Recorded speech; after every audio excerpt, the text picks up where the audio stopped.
안녕하세요. 김태원의 현명한 투자자 방송 시작하겠습니다.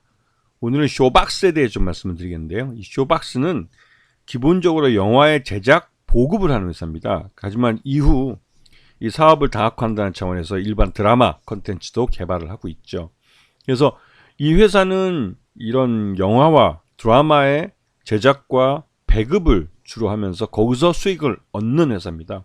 그래서 이 TV뿐만 아니라 극장, TV, 또 OTT까지 다양한 이 런칭할 수 있는 기회가 많아지면서 어떻게 보면 그 매출 외형을 키울 수 있는 절호의 기회를 갖게 된 건 사실이죠. 하지만 이 회사가 만든 영화나 이 드라마가 히트를 치느냐는 문제는 또 다른 문제가 되는 거죠. 왜냐면 기본적으로 영화든 드라마든 히트를 쳐야 그 다음 투자를 받을 수가 있습니다.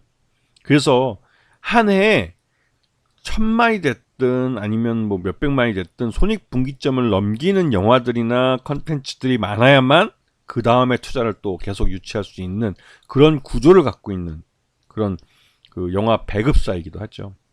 이 회사가 작년 드라마 같은 경우는 살인자, 이응 난감 이게 이제 요즘 이 8부작 드라마 넷플릭스 통해서 이제 발표가 되고 있고 이게 공개가 되는데 처음에는 잘 나갔는데 막판에 가서 여러 가지 정치적 잡음 이런 것들을 만들어내면서 끝이 별로 안 좋았어요. 네. 그리고 다음 이제 나오려고 하는 것들이 뭐 만연이 또 예능으로는 배우는 여행 중 뭐 이런 것도 있고 그다음에 그 대도시의 사랑법 이런 것들도 이제 그 계속 그 예능으로서 이제 영화도 만들어지고 하고 있는데요. 여기다가 2023년과 24년 지금 준비하고 있는 거 보면 스즈메 문단속이나 비공식 작전 같은 경우 어느 정도 뭐 흥행에 성공했다는 말을 듣고 있고 올해 들어와서 가장 유명한 게 파묘입니다. 이게 이제 2월 달에 이제 개봉을 했는데 개봉하자마자 첫 주에 뭐 100만을 넘겨버리고 200만을 벌써 얘기 나오니까 200만을 또 넘겼죠. 그러고 나니까 이제 요즘 이제 무슨 그 이승만 전 이승만 대통령 그 사람을 뭐 한 건국전쟁인가 하는 그 감독이 또 듣보잡으로 또 괜히 뭐 쓸데없는 헛소리를 해야 되죠. 그만큼 이 파묘가 지금 영화계의 핫한 영화입니다. 그리고 이게 2월 달에 이 정도 그 개봉하자마자 거의 100만, 200만이 첫 주에 들어보니까 아 이젠 그 다시 관객이 극장을 찾는구나라는 기대감 또 희망을 영화계에 주고 있는 거죠.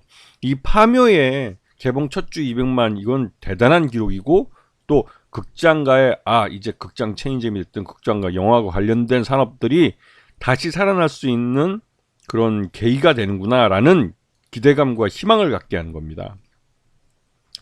지난해 3분기까지 보면 영화 쪽에서 매출이 굉장히 급감한 걸 알 수 있습니다. 이게 그만큼 사람들이 극장을 찾지 않고 작년에는 굉장히 우리 극장가가 힘들었다는 거죠.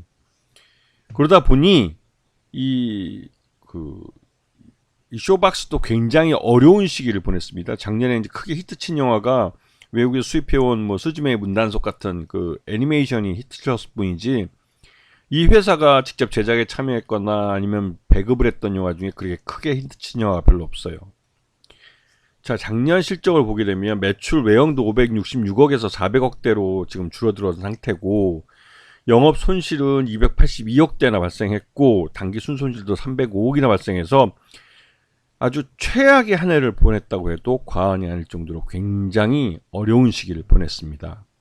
그러다 보니 주가도 많이 흘러내렸죠. 그나마 오리온홀딩스라는 확실한 대주주가 있기 때문에 그 대주주 지분이 57%나 되고 있기 때문에 버티고 있는 것이지 실제로 그 지금같이 이런 실적으로 작년과 같은 실적으로 1년만 더 했으면 힘들죠. 사업하기가. 그런데 일단 2월 달에 오픈한 이 런칭한 이 파묘라는 영화가 히트를 치고 있습니다. 그래서 이 파묘 때문에 주가가 회복세를 달리고 있고 또 점차 극장을 찾는 관객들이 늘어나고 있다는 그 수치로 이 파묘의 그 흥행 기록이 숫자로 보여주고 있기 때문에 그나마도 이런 쇼박스 같은 영화와 또 컨텐츠와 관련된 업체들에 대해서 다시 한번 투자자들이 관심을 갖기 시작한 거죠. 쇼박스는 이 1분기 실적이 기대가 되는 회사입니다. 왜냐면 이 파묘라는 확실한 성공한 아이템을 갖고 있고 그 성공한 아이템이 만들어낼 수치가 그래도 작년에 그 최악의 한 해를 보냈던 쇼박스에게 뭔가 좀 새롭게 개선된 실적을 보여줄 수 있고 이를 통해서 올해 실적에 대한 기대감을 갖게 할 수 있기 때문에 그렇죠. 그래서 쇼박스는 이 파묘의 그 흥행 실적이 무엇보다도 중요한 시기입니다.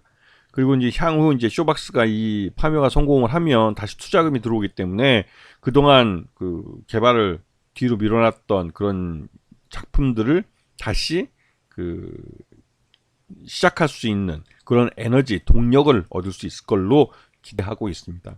그리고 참고적으로 경기 침체일 때는 그나마 또 한 10,000원, 15,000원이라는 적은 돈으로 이런 즐길 수 있는 그 극장의 영화 이런 것들이 굉장히 좀 시장에서는 그 뭐랄까요, 그 불황을 모르는 산업으로 불리기도 했죠.